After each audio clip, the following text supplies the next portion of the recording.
สบายดีพี่น้องสบายดีทุกคนเด้อมาพบพอกันคือเก่าพี่น้อง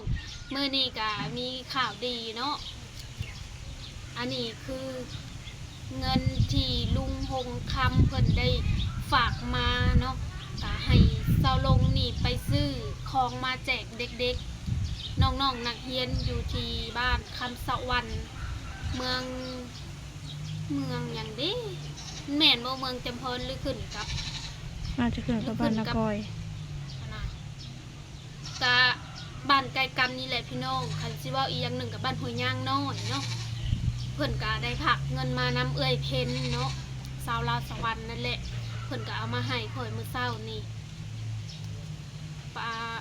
เป็นจำนวนเงินน่ะ$400พี่น้องก็เป็นเงินกีบกับ8 ล้านกว่าเนาะแต่มื้อเช้านี้ก็ได้ดึงไปแล้ว ดึงไปจ่ายค่ายาให้อีเมเพราะว่าเอาแล้วไปคลินิกแล้วเก็บหัวพี่น้องอันนี้ก็เพิ่นให้ไปซื้อของมาแจกเด็กๆก็คือเราสั่งมาซาคุกกี้ขนมเนยยังนั่นแหละแต่เฮาก็เห็นเพิ่นนักเรียนได้กินเลยเนาะพิซซ่าน่ะก็สิเฮ็ดข้าวปุ้นพี่น้องเฮ็ดข้าวปุ้นแล้วก็ซื้อของไปแหละซื้อตอนนี้น่ะสิออกไปซื้อขนมข้าวต้มมาและมื้อใหม่น่ะสิไปซื้อเครื่องมาเห็ดข้าวปุ้นพี่น้องมื้อนี้สิซื้อของแห้งก่อนเนาะนี่จำนวนเงินก็อยู่ในนี่แหละพี่น้องกะขอบคุณลุงหลายๆเด้อที่ได้ให้ร้านมาเป็นสะพานบุญเนาะกะดีใจเนาะพี่น้องที่เพิ่นได้ช่วยเหลือแบ่งปันน้ำใจให้น้องๆนักเรียนอันนี้ก็คือเป็นของขวัญปีใหม่นะพี่น้องของขวัญปีใหม่ให้น้องๆนักเรียนเนาะกะขอบคุณลุงแทนน้องๆหลายๆเนาะกะให้อยู่ดีมีแฮงของเจ็บแต่สุดได้ความใครอย่าสุมีปีใหม่ผ้าใหม่ก็ขอการเงินการงานเจริญรุ่งเรืองเด้อตลอดปีตลอดไปสุขภาพแข็งแรงอันนี้ก็กำลังสิไปแล้วพี่น้องไปกับสาวมาซาเนาะเพิ่นยังพักเวียกอยู่ตอนนี้ก็พุ่นแหละสิไปถ่ายอยู่รักษาพุ่นแหละพี่น้องขี่มอเตอร์ไซค์ได้ส่วนมือไปแจกน่ะสิหารถไทยเพิ่นไปพี่น้องอันนี้เป็นเงินนี่กับ8 ล้านพี่น้อง8 ล้านกว่ากะพอเองก็บ่มีเงินกะขอโทษขออภัยไปจ่ายค่ายาให้อีเมนะก็อยู่ในนี่แหละพี่น้องไป2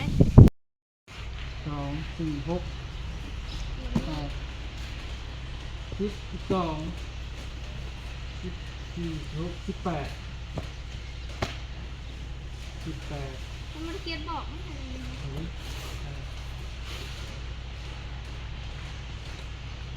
60 กล่อง60เนาะเลินลี60 กล่องต้นนี้ครับกล่องน้อย60 กล่องกล่องใหญ่ก็ได้36มันจะเก็บฉัก เล็กน้อยไหมจักคนช่าง5 30เอาซองโหลดแล้ว36คูณ2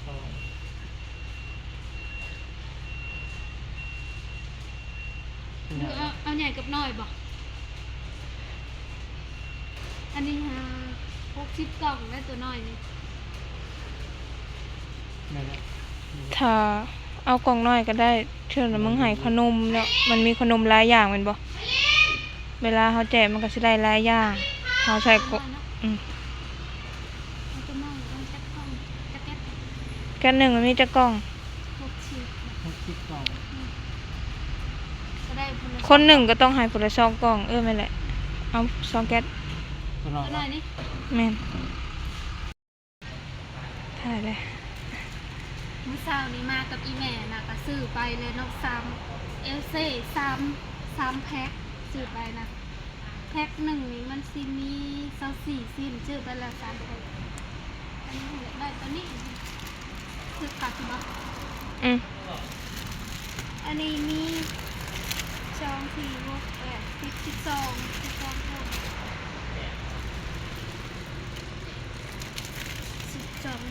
12 เป็น24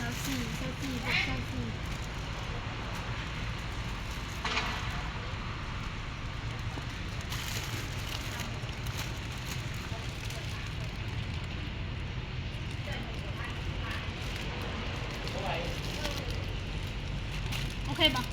อืม เฮา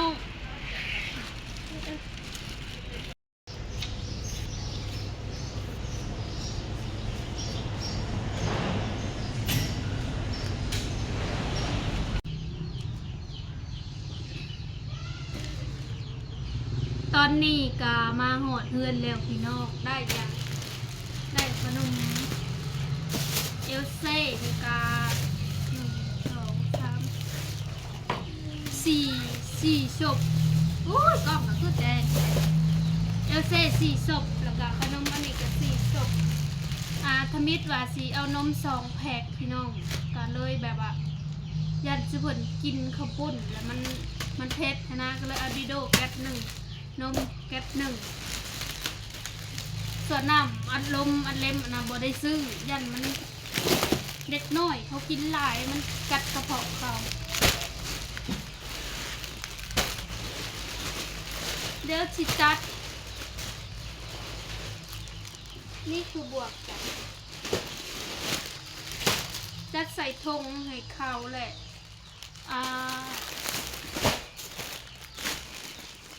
สิเอาใส่ประมาณเด็กน้อยนะทำนายครูแล้วคนว่า30 คนเนาะ30 คนแล้วเขาสิหายไปนะ40เผื่อไว้ส่วนที่เหลือน่ะสิแบ่งเด็กน้อยมาในนี้เพราะว่าตอนนี้เขาหาทั้งลุ่มนะเขาเฮ็ดน้ำข้าวปุ้นพี่น้องแหละเล็กน้อยก็เริ่มมาแล้วก็สิเรือหั่นเขาก็สิลงมาแจกเขาเนาะเบิ้งสิได้พูดเท่าไหร่นมนี่สิได้พูดละ2 กล่อง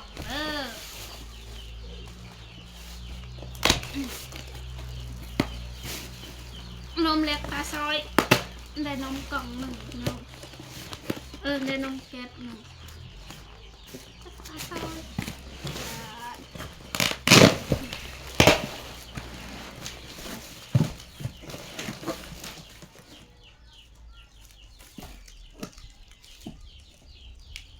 หายไว้แต่พี่ไปก็ดีคือกันไปแล้วเขากระแจกเนาะสิได้อยู่นมคนละ2 กล่องนะแล้วก็เอลเซ่นี่คนละจักกล่องมาคนละ3 และ 4เอลเซ่นี่คนละ3ส่วนอันนี้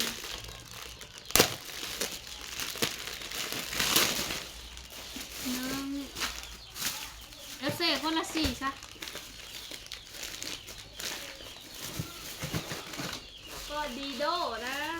ดีโดอยากไปน้ำทงเลยดีโดกับแก๊ส1นี่มีอยู่อะไรให้คนละ2 กล่องเนาะนม2 กล่องดีโด2 กล่องจ้ะ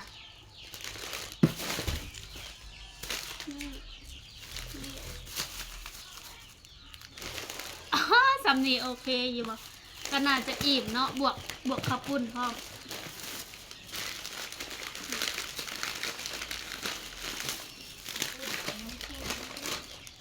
ขนมจีนนี่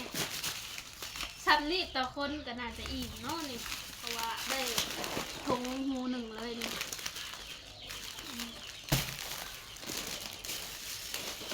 เพราะว่าเขาชิกะ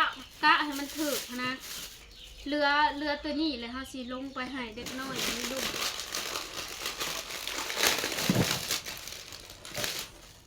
แล้วสิหายายถอกใส่กำลัง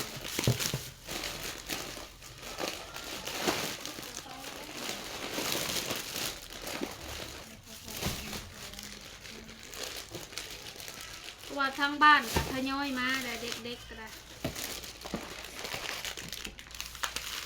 นี่แบบนี้ใส่แบบนี้แหละมันเป็นระเบียบกันได้ดอก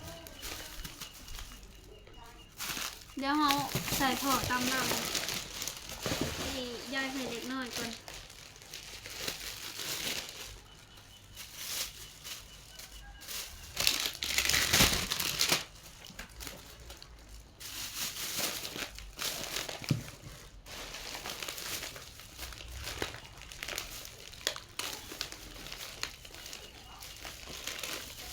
นว่าสิเอานมเบิดกะมันแบบอยากให้เขาได้กินนะซีโดยันมันเผ็ดเป็นเผ็ดเขาก็บ่ได้เฮ็ดเผ็ดปานใด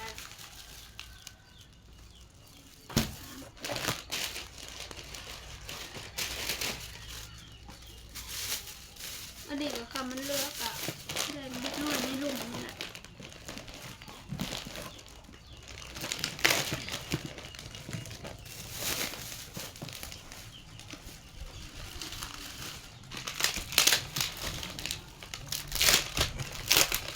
สิใส่แล้วสิเอาลงมาให้เด็กน้อยอยู่ที่ครอบ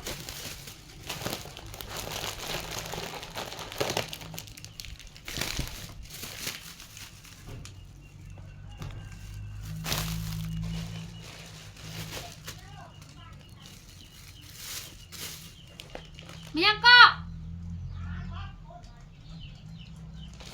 เอา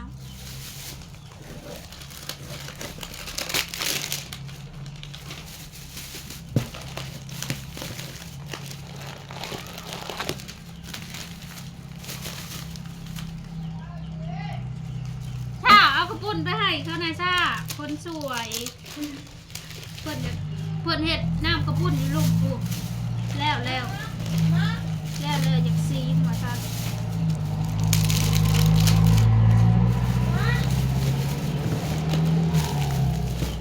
ขึ้นมาหน่อยว่า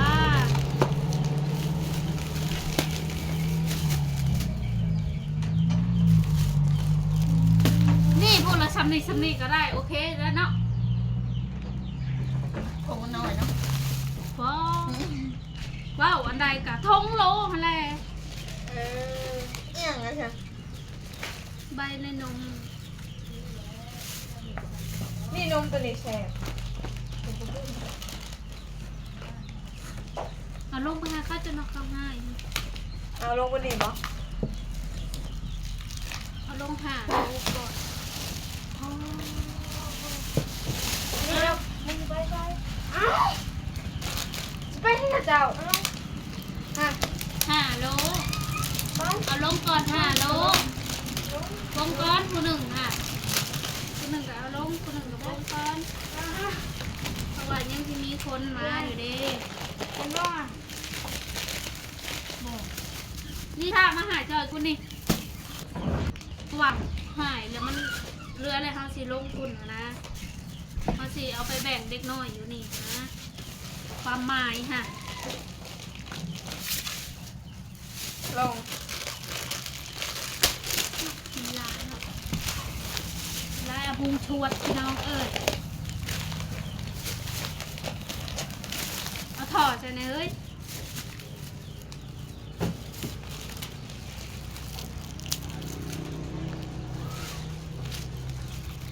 อันที่จริงกะไปแจกที่ผมก็ได้คือกันแต่อยากหาอยู่นี่เพราะว่าสิแบ่งเด็กน้อยอยู่นี่อีกแล้วได้พี่น้องข้าวปุ้นเพิ่นน่ะพากันชิมเลยลงไปได้ขนมอย่าเปิดเพลงนี่หมออันนี้แหละ กินแล้วแม่กล้วยข้าวปุ้นนะพอกินขนมก็เล็กน้อยนี่แหละย่อยในปากอีกต่างหากว่าไงแม่ตักน้ำใส่หม้ออันนี้แน่นี่ยันมันนะวิทการให้แบ่งน้ำไว้นี่เพราะว่าครึ่งหนึ่งสิเอาไปมืออื่นเนาะพี่น้องไปแจกนักเรียนครึ่งหนึ่งก็เอาไว้ให้เพิ่นกินอยู่ในเฮือนในศาลนี่แหละ ถ้วยมานะเปียกไปที่ตาก เอากะขล้นเอาฮะแล้วมันจังได้น้ำขุ่นมันฮะเด้ ไอ้เดียวผู้เช่านมเลย หงฟ้าก็กินได้แล้วหงฟ้าอยากอายกล้องงามแท้ๆคือนางเอกนี่อยากอายกล้อง คนนี้มันงามแล้ว วันนี้ก็มาเลยนี่ได้ผู้นี้เอาขนมให้ผู้นี้แน่ อันนี้แหละนี่เห็ดกระปุ้นกิน เอาขนมให้ไอ้แพงแน่ไอ้แพงมาเอาขนมนี่ ไม่อันนี้งาม นี่เป็นแห้งๆหมดเนาะ ยังบ่ได้ใส่ลูกซีนกับจีนไก่ได้พี่น้อง เพราะว่ายังย่านมันบูดนะเพื่อมืออื่นนะไปให้น้องๆนักเรียนแล้วก็จังสิใส่มืออื่นเช้าต้มแล้วก็ใส่เลย ยืนไปสิ เพราะว่าย่านมันบูด ยืนไปสิแหละ พวกกินมื้อนี้ก็กำลังต้มเนาะใจเย็นๆกำลังต้มแม่ครัวเฮ็ดบ่ทัน ยิงแม่เองเนี่ย สิใส่ติเจ้าว่ะมันอยากส้มได้ลูกชิ้นปลานะแนวมันนะใส่โรบัสอ่ะใส่นี่เนาะบ่บดเนาะเอาลง ปลามันก็ไม่แห้งแล้ว มันเด็ดเส้นด้วยตา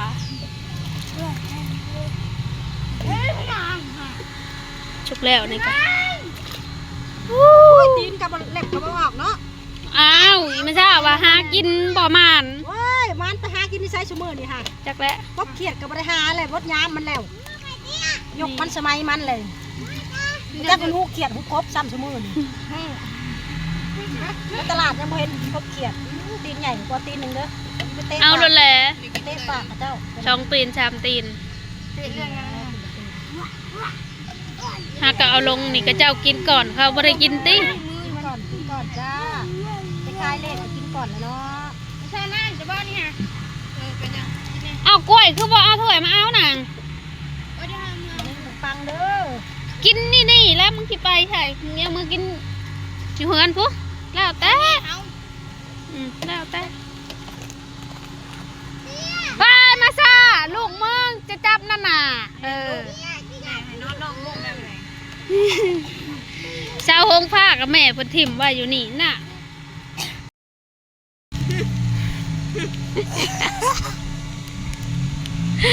แซ่บอยู่บ่อ้าวอย่าเห็ดของเขานั่นก็ได้มืองามแต่ปอสุดยอดเลยดูดแล้วทำยังสิเอาตีนไก่ลงอยู่ห้าตีนไก่ห้ากระสุกถ้าเอามาให้มันแต่ตีนไก่นี่ให้มันเห็นนะจักตีน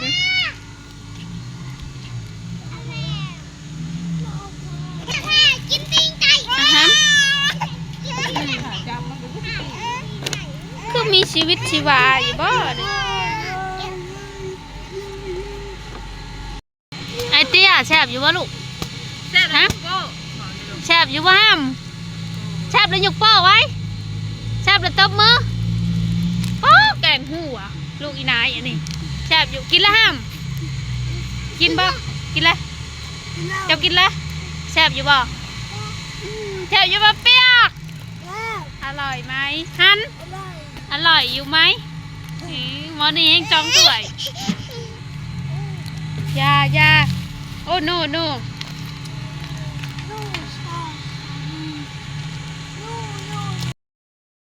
ผู้กินหยาว่าอะไรเก็บปันหมูกินแซ่บบ่แซ่บบ่แซ่บเข้มแซ่บเดี๋ยวดีดูดำกินอีกหน่อยมือยิบเดี๋ยวขออีกกวน